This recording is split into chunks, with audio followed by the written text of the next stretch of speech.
Les examens officiels viennent d'enregistrer leur premier couac. Des codes ont été donnés par certains enseignants aux candidats, des codes qui permettront de les identifier lors des corrections. Mauvaise pratique qui a amené le directeur général de l'enseignement à réagir. On dit que l'ensemble des examens se déroulent dans de très bonnes conditions, sauf que au cours des épreuves du BPC-BPT, nous avons constaté que des signes particuliers ont été portés sur les copies des candidats.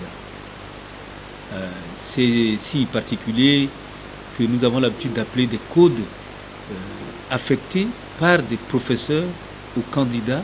Il faut dire que l'équipe police des examens et concours, avec leur vigilance, a démasqué plusieurs copies frauduleuses, ce qui met en péril la lutte contre la corruption. Naturellement, nous étions toujours auprès de ceux qui font la correction.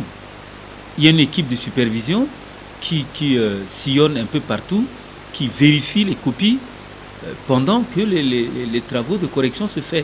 Et c'est comme ça que nous nous sommes rendus compte que certaines copies portaient des codes particuliers. Nous avons retiré ces copies de circulation, nous allons stocker à la direction des examens.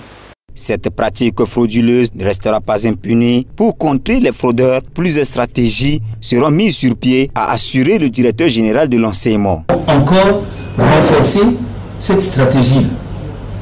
Et il faudrait que les candidats et les professeurs se disent adieu le mauvais comportement. Il convient de signaler qu'avant même le démarrage des examens de fin d'année, les responsables de l'éducation ont mis en garde les enseignants et les candidats qui tenteraient de frauder.